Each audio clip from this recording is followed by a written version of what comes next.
Hey, very interesting development is taking place in the Middle East. Yesterday, Arab Alliance had meeting and they expressed their positioning regarding a two-state solution, and they unitedly opposed the proposal from the Donald Trump, who wanted to own Gaza and the people of Gaza to leave Gaza was a part of ethnic cleansing.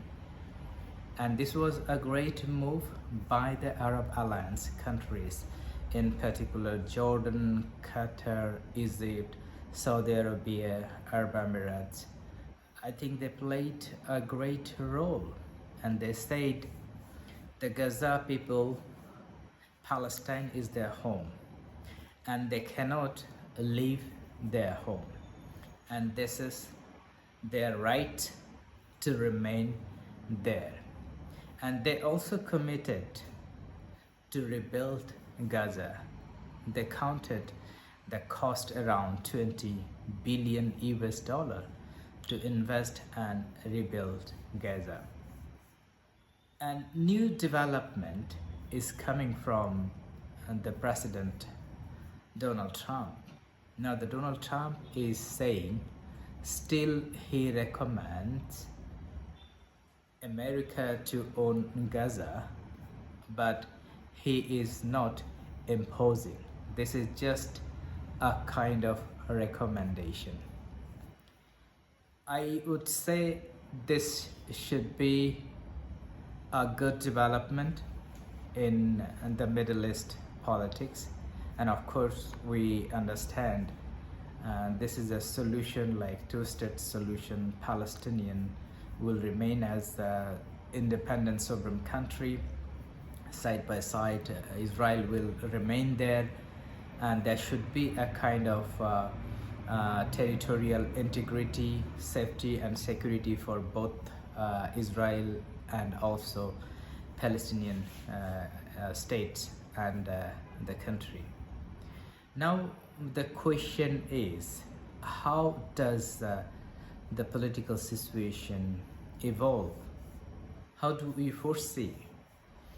First phase of ceasefire agreement is going to an end, I think, by this month, and the second phase to start from 1st March.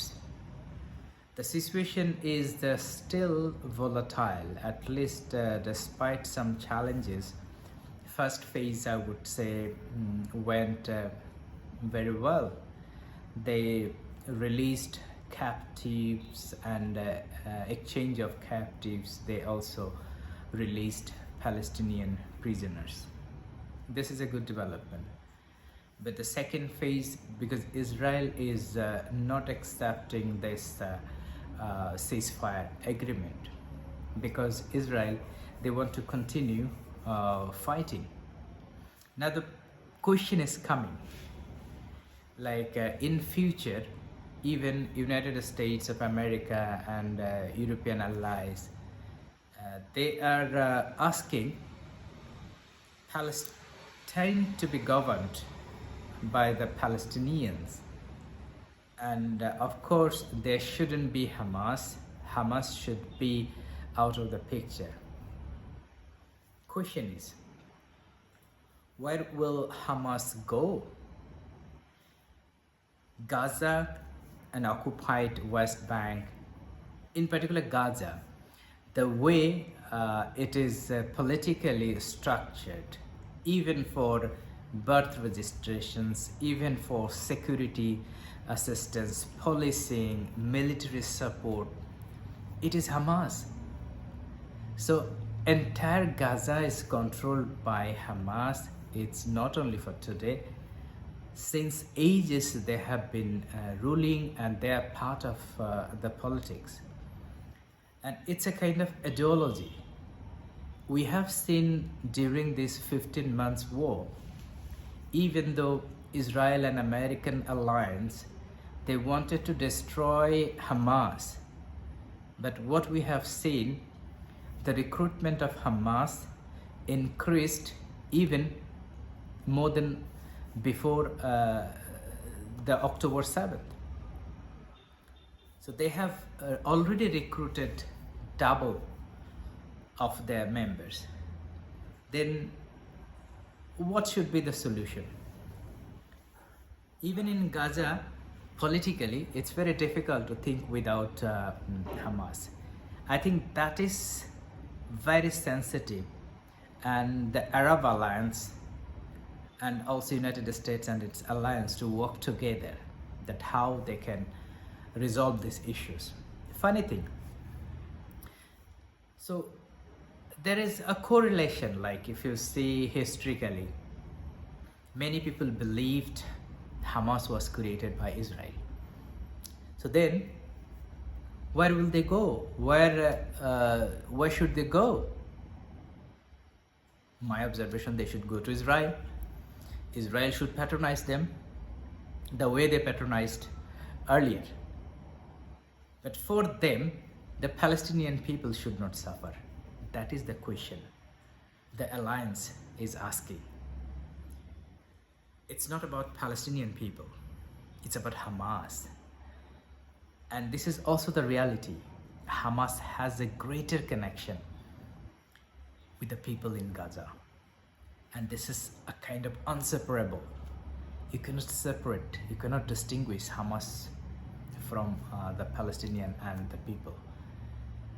And they respect to each other because it's an ideology, and it's difficult to destroy ideology.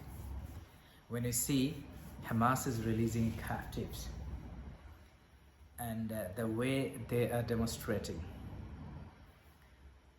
their discipline and how organized they are, kind of demonstration. They're showing the alliance, like the Israeli alliance, that you have done nothing to us. You destroyed buildings, infrastructures, but you have not done anything to us. That is the message they are giving. But bottom line is, fighting is not a solution. Occupation is not a solution. And this is the root causes of problem, occupation. And that has to be an end. That has to stop. Without stopping occupation, without resolving the state being apartheid, no solution can sustain in Palestinian. So Palestine deserves to be a sovereign country, and Israel allow to happen that. And they should respect their own sovereignty. And no more apartheid state for Israel to run. There should be a solution. Human dignity, human rights, international humanitarian laws, international laws, all the conventions Israel must respect, as if Israel is given impunity. They can violate international humanitarian laws, they can violate international laws, and the big alliance, like the big countries, are supplying all kind of weapons, destructive weapons, selling weapons to Israel. And they are also talking about human rights, they are also talking about democracy. It's a joke. Let the big country not make fun any more jokes with children in Gaza, women in Gaza, elderly people in Gaza, Palestinians overall. And there are very talented people in the Middle East. There are educated people in the Middle East. They need a little push to rebuild their Gaza. Just they need peace, stability, and no more occupation.